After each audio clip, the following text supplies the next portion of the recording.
وہ حضرت امیر معاویہ رضی اللہ تعالیٰ عنہ کے ساتھ پیش آئے، وہ مقام صفین کے اندر پیش آئے، اور اس لڑائی میں بھی نقصان ہوا دونوں طرف سے، لیکن بالآخر صلح ہو گئی۔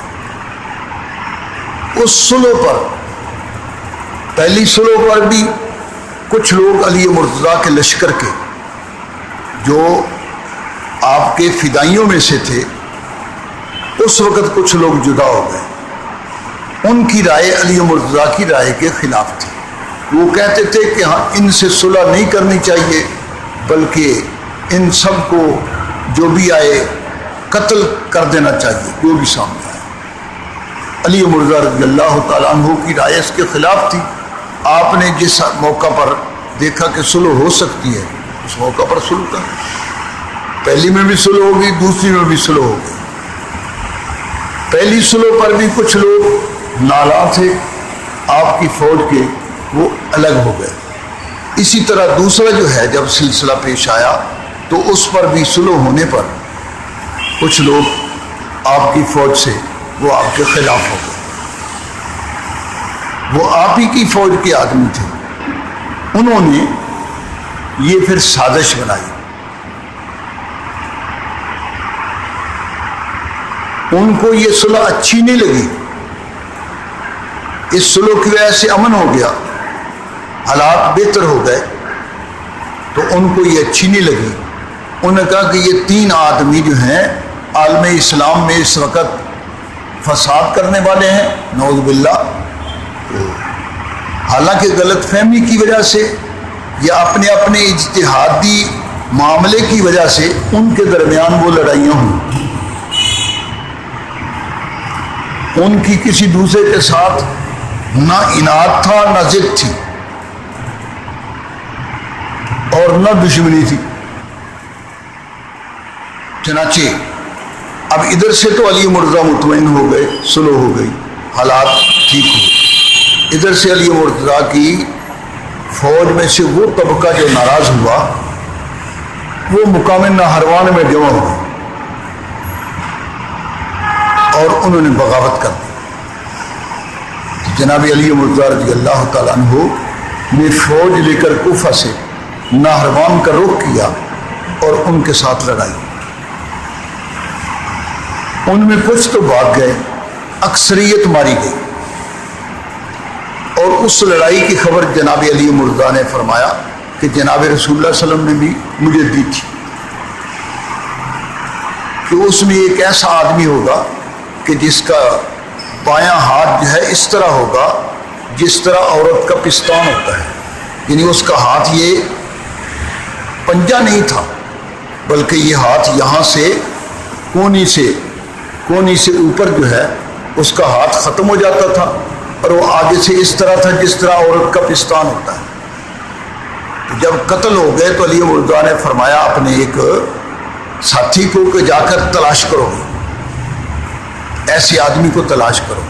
تو واقعتاً تلاش کرنے سے وہ آدمی مل گیا۔ آپ نے فرمایا کہ اللہ کے رسول نے خبر دی تھی کہ تمہارے خلاف ایسے لوگ بھی لڑیں گے۔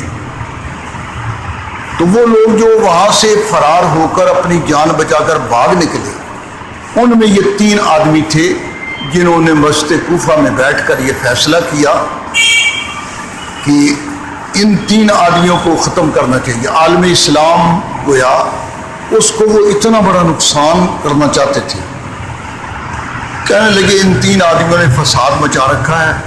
جناب علی مرتضیٰ رضی اللہ کے متعلق فیصلہ کیا، اور اسی طرح حضرت امیر معاویہ کے متعلق بھی اور حضرت عمر بن عاص کے متعلق، ان تین آدمیوں کو قتل کر دو تو سب سکون ہو جائے گا۔ گویا عالم اسلام کی مرکزی قیادت کو وہ ختم کرنا چاہتے تھے۔ تو چنانچہ انہوں نے اپنے مابین فیصلہ کر کے اور 21 رمضان کو انہوں نے منتخب کیا، چاچے یہ ابن ملجم جو ہے، جس کا نام عبد الرحمن تھا، ابن ملجم، تو یہ میں نے جیسا عرض کیا علی مرتضیٰ کی فوج کا سپاہی تھا اور بہادر سپاہیوں میں سے تھا، اور آپ کے ان 2 جنگوں سے پہلے آپ کے زبردست حامیوں میں سے تھا. تو ایک شخص جو ہے اس نے یعنی ابن ملجم نے علی مرتضیٰ پر حملہ کر کے اور آپ کو زخمی کر دیا. مسجد کے اندر اس نے آپ نماز پڑھانے کے لیے آئے لوگوں کو فجر کی نماز. وہ محراب بہت بڑے تھی, محراب کے اندر چھپا ہوا تھا. اس نے خنجر سے آپ پر حملہ کر دیا جس کی وجہ سے آپ زخمی ہو گئے. وہ سر پر لگا. وہ تلوار تھی, بہت بڑی تلوار نہیں تھی, چھوٹی تلوار تھی, اور زہر کے اندر اس کو ڈبویا گیا تھا, زہر آلود کی گئی تھی, اور وہ تلوار آپ کے سر پر لگی اور جس سے آپ کا خون بہہ کر آپ کی داڑھی ساری تر ہو گئی. اور آپ صلی اللہ علیہ وسلم فرمایا کہ اس امت میں سے ایک بدبخت شخص ہوگا اے علی کہ جو اس کے خون سے تمہاری یہ داڑھی جو ہے تر کر دے گا.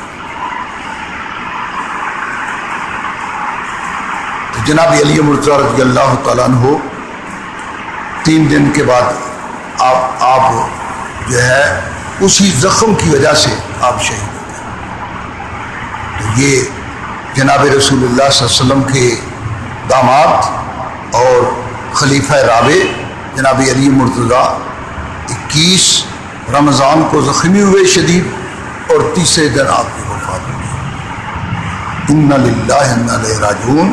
اللہ جل شانہ ان پر کروڑوں اربوں خربوں رحمتیں فرمائے. وہ ہم اہل سنت کے ہاں جناب علی مرتضیٰ کا جس طرح یہ خلفاء کی خلافت ہے اسی اعتبار سے امت میں ان کے درجات ہیں. ساری امت میں سب سے افضل ابو بکر صدیق, اس کے بعد حضرت عمر فاروق, تیسرا نمبر عثمان کا اور چوتھا نمبر حضرت علی مرتضیٰ کا. یہ اہل سنت کا اس بات پر اتفاق ہے کہ علی مرتضیٰ رضی اللہ تعالیٰ عنہ چوتھے مرتبے پر امت میں کوئی بھی ایسا شخص نہیں تھا جو فضیلت اور مرتبے میں علی مرتضیٰ کے برابر تھا. اللہ جل شانہ ان کی فیوزات اور ان کی جو برکات ہیں اور جو وہ اپنی اعلیٰ قسم کی نصیحتیں دنیا کے اندر چھوڑ کر گئے, اعلیٰ نمونے چھوڑ کر گئے, ان پر ہم سب کو عمل کی توفیق نصیب فرمائے.